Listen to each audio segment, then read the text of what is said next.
June 1861, a battery park near the Potomac. A limber chest cracks open, and the chemical reek of powder floats on the damp morning air. A gunner holds a wooden time fuse in one palm and a knife in the other, squinting at the tiny black numerals pressed into the plug. The officer counts the seconds to a target across a field he has paced before, and then he nods. The blade bites. A sliver of fuse shaves away. The plug is tapped into a shell with a mallet. The gun speaks. The shell arcs. It bursts too soon, scattering iron petals into empty air. The officer rubs his jaw and tells the number 3 man to cut the next one a hair shorter. War is a science in barracks and an argument with the sky in battle. For generations artillerists guessed. They measured distance with eyes and with time, and then they tried to make fire obey the guess. A good fuse could make a commander feel like a magician. A bad fuse made him feel like a carpenter hammering nails into fog. The difference between those feelings in the middle of a fight is the difference between a line that holds and a line that runs.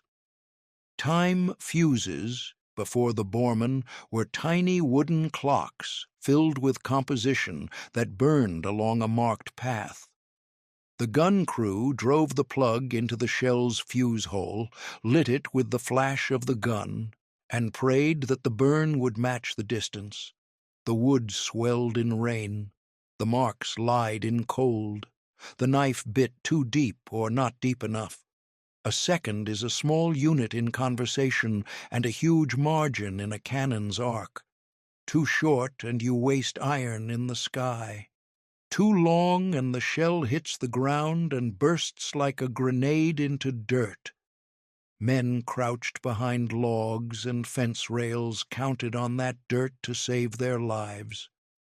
The Bormann time fuses changed the relationship between gunners and the sky. It was a metal disc threaded into the shell nose with an exposed graduated scale and a channel of pressed composition under a thin metal cover. A spike from the gun's flash ignited the track. The burn crept around the path toward a central detonator. The gunner did not shave wood. He set time by turning a key across clean numbers pressed into metal. The difference sounds small in a classroom. In a field with men moving and horses screaming, it was the difference between ritual and repeatability. Imagine the first battery that received a crate of shells fitted with Bormanns. The chief of peace held one up like a coin wide as his palm. He showed the men the scale. He turned the key. He tapped the face and felt the solid promise of metal under his knuckles. Then he called for practice. Time 5 seconds. Fire. The shell burst above the target line. Time 6.5. Fire. The shell walked down range in the air itself. The men grinned because they could finally put iron where the enemy lived most, in that mean band of air a few yards above a crouched man's hat. Shrapnel is a dull word until you meet it. A modern ear hears it as a synonym for fragments. In the era of the Bormann fuse, it meant a very specific horror. A shrapnel shell carried a bursting charge just big enough to crack the case and throw forward a cloud of lead balls, all moving with the shell's speed and the added push of the interior blast. Cut the fuse right, and that forward scythe would sweep the ground from tree line to ditch in a single breath. Cut it wrong, and you paid for lead to decorate the clouds. The Bormann made cutting less guesswork and more arithmetic. If the target lay at a measured distance, you set the ring accordingly. If the wind pushed smoke in a certain way, you adjusted by habit built on last week's drill and last month's engagement. The ring did not swell. The ring did not need a knife. The ring put time into the hands of men who did not have time to spare. This is not to say that the Bormann was perfection. No fuse is. It was sensitive to moisture if storage was sloppy. It could be jarred into mischief by rough handling. The composition could vary a little from lot to lot, but it eliminated a category of failure that would invited into every limber.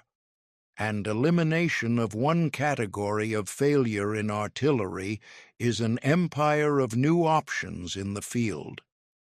Walk through a few minutes in a fight to feel those options. An enemy infantry line advances in open order at 300 yards.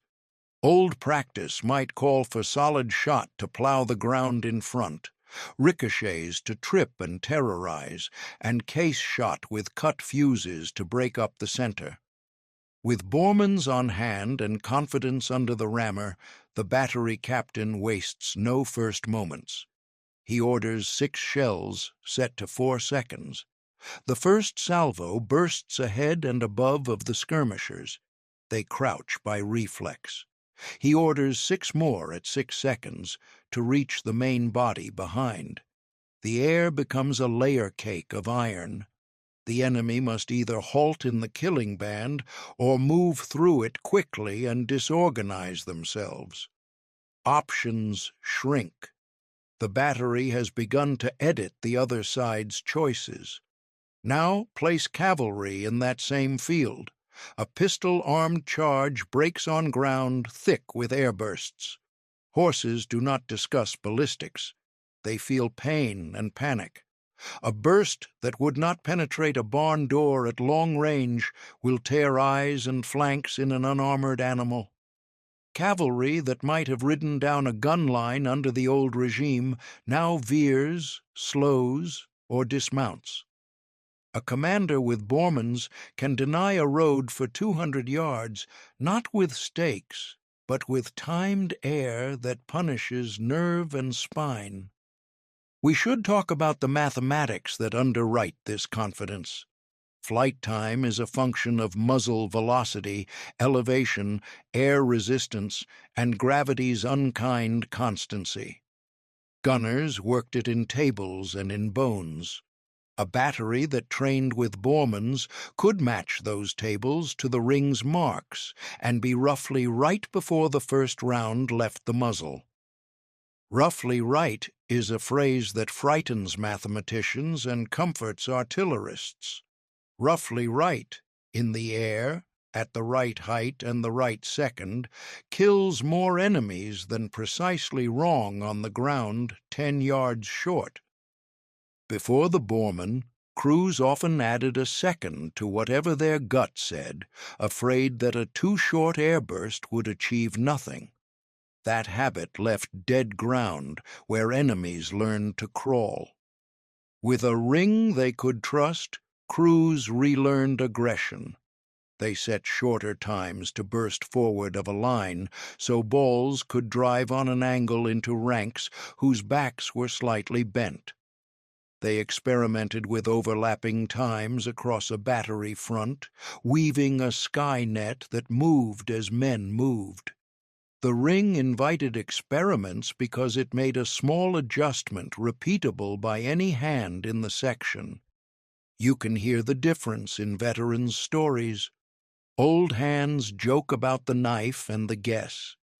Then they tell the first time a timed airburst popped exactly where the captain pointed.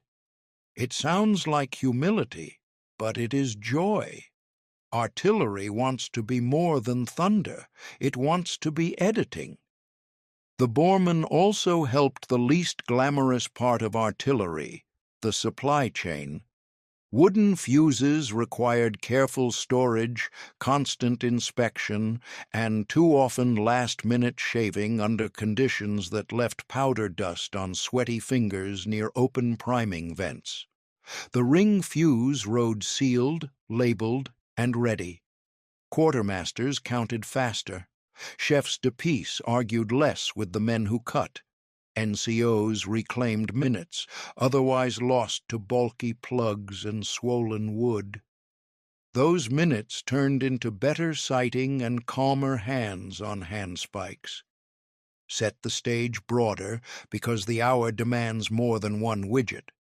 Artillery in the mid-19th century was a system of pieces, projectiles, powder, fuses, horses, roads, and men. Any improvement in any one part multiplied or died according to the other part's health. The Bormann multiplied well because it sat at the crossroads of fire control, training, and logistics. It did not ask for a new carriage. It did not demand a different bore. It did not choke the powder supply. It asked only that men who already timed shots be given a better clock. Let us step back in time to the era of guessing to understand just how far the ring moved the practice. Picture a battery during a summer storm. Wood swells, time burns slow. The captain overcompensates. His case shot falls as ground bursts that rip earth and throw low fragments, but leave the crouched men alive behind a slight rise. Riflemen beyond that rise cut down his gunners as they try to correct. Now picture that same battery with Bormann's. The ring's metal faces the humidity with indifference. The burn is still affected by wet, but not with wood's caprice. The first salvo flashes above the rise and the rifleman's line goes ragged. The battery keeps its men. Lines on the map change because a product engineer had a good week years before. A word on the design because it will delight the mechanically minded. The Bormann's face is a stamped metal disc with a scale of seconds and fractions. Under that face lies a circular canal of pressed fuse composition. At the outer edge, an ignition point accepts the flame from the gun's discharge. The composition eats its way around toward the center, where a channel drops the fire into a burster that wakes the main charge. The gunner sets time by turning the top cover to expose a small entry port over the mark he wants. Flame enters at that port and must traverse the chosen path. In a good fuse, the composition's burn rate is consistent, the seals keep powder from wicking in, and the path length matches the scale well enough that veteran hands trust it. Trust is the heart of this story. A battery that trusts its tools can perform maneuvers that timid batteries avoid. Think of defilade fire, shells timed to burst over an enemy hidden beyond a crest or behind a wall. With wood and knife, many officers refused the shot unless the target sat foolishly in the open. With Bormann's, more officers took the shot and found they could rake trenches that had mocked them the year before.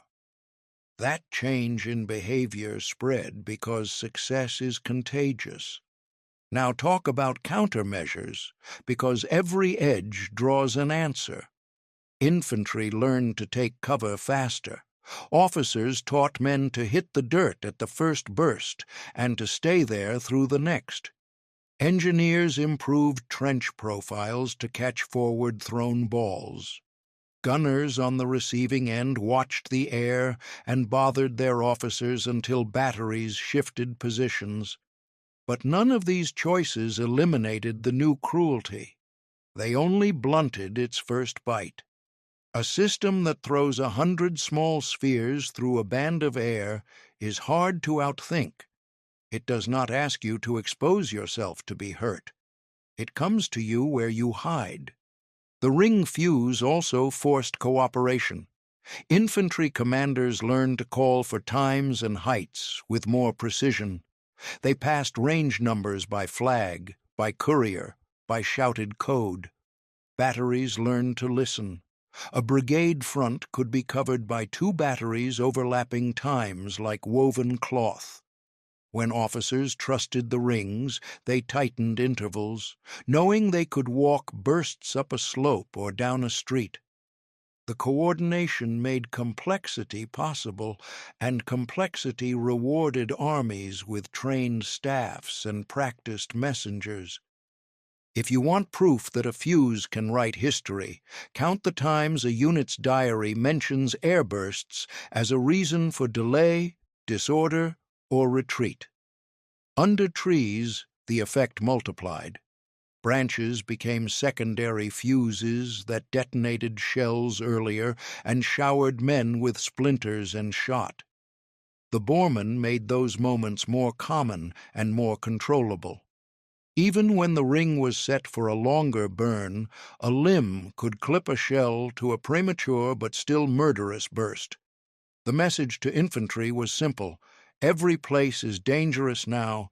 Stay low, move fast, dig when you can. The message to gunners was delicious: every place is useful now. Aim high, adjust quick. Keep cutting time down until you taste fear from the other side. Some will ask about percussion fuses and direct impact shells. They mattered, too. A percussion fuse waits to meet ground or timber, then breaks the case.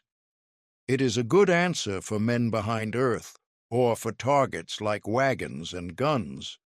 But percussion cannot hurt a man who found a shallow depression and learned to become small. Airburst defeats the small man. In a balance of batteries, you want both options. The Bormann added, "It did not replace." Let us pull in scenes from different theaters to stretch our canvas. On a coastal fort's parapet, a detachment times shells to burst over small boats creeping along a channel at night. The first few rounds splash. Then the crew chief adjusts 0.2 of a second on the ring, and the next shell scatters the boat's oarsmen before they can whisper a warning.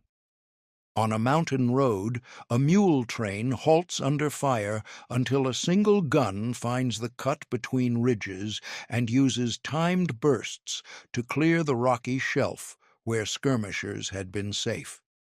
In a city fight, a section fires high airbursts above a street lined with shuttered windows. Glass vapor and panic do some of the work that round shot cannot. We can also look forward and backward to put the ring in context. Before it, the guess and the knife were the art.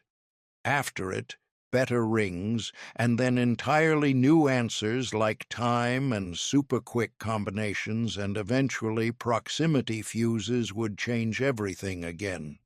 But you do not get to the elegant wonders without first teaching armies to think in the air. The Bormann was that teacher. It told gunners that time is a dial. It told officers that height has a value. It told units that the space above a man matters as much as the space in front of him. Men adapted their language. Orders that once said, "shell," the road began to say, "burst at 5 seconds over the bend." Reports that once blamed weather or bad luck began to cite settings. Instructors built drills around times and heights. Troops learned to spot a good airburst and cheer. They learned to spot a bad one and curse, then correct. Confidence flowed down to the gun teams, the men whose hands turned the ring and rammed the shell and swabbed the bore, while sweat turned black with smoke. What did the ring demand in return? Discipline, mainly.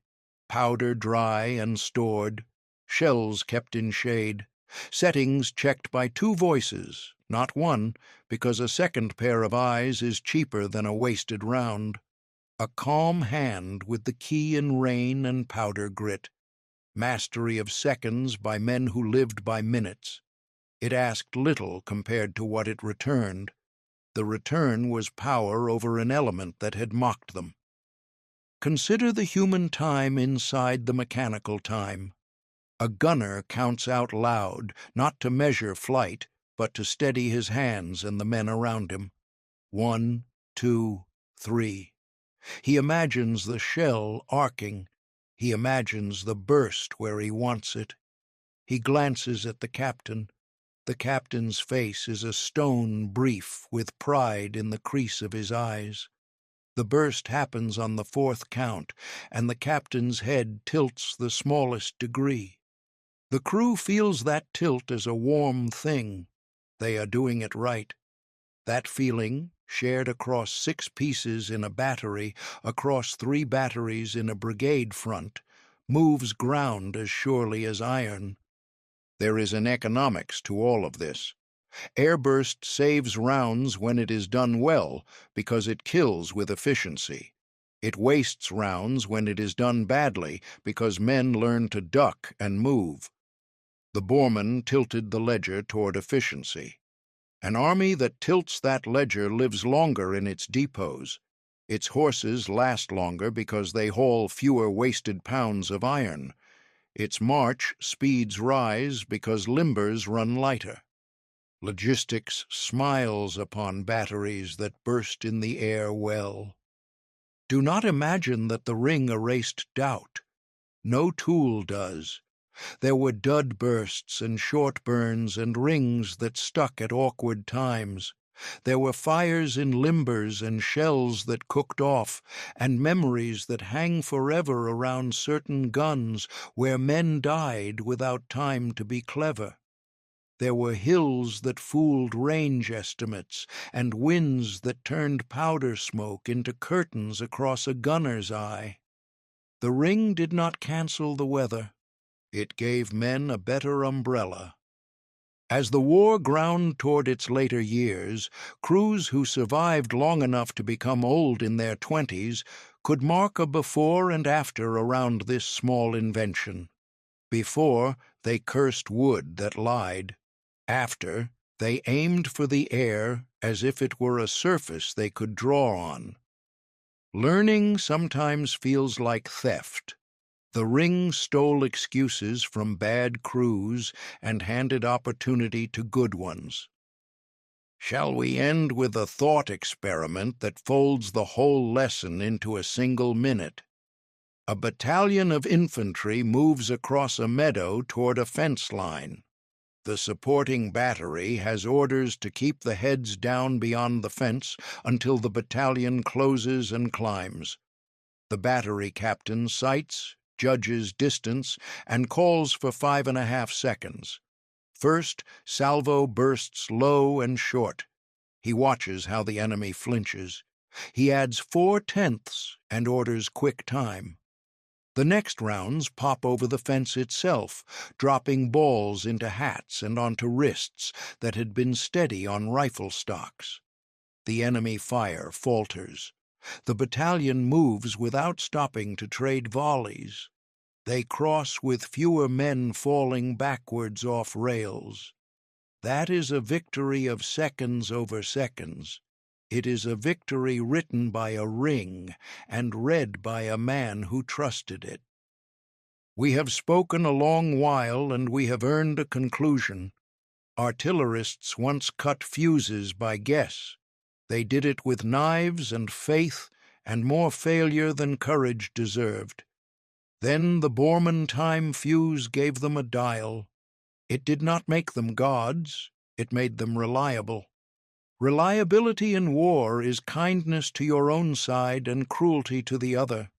The sky turned into shrapnel, not because men wished it so, but because a small machine made time a thing they could set. That is the art in artillery, not romance or thunder, but the quiet control of seconds that turn into outcomes. If you picture nothing else from this hour, picture a hand turning a little key across a circle of numbers while a great gun waits. Picture sweat running black down a man's cheek. Picture the burst exactly where it should be, not for luck or for once, but again and again until the other side refuses the ground. That is the promise of a better fuse. That is the reason armies invest in small improvements with large consequences.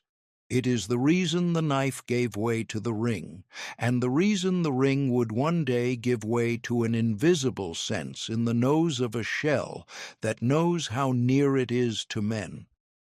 In that lineage of seconds, you can read the whole history of artillery. The last word is for the crews. They lived on seconds and horses and the smell that never left their clothes. If they loved the Bormann, it was because it respected their time. It asked less cutting in the rain and gave more effect in the sun. It kept promises. In a trade full of loud lies, that is a kind of love. Remember them when you hear the word shrapnel. Remember the key, the ring, the count, and the burst. And remember that behind every improvement in war sits a man who wanted one fewer guess between him and the truth.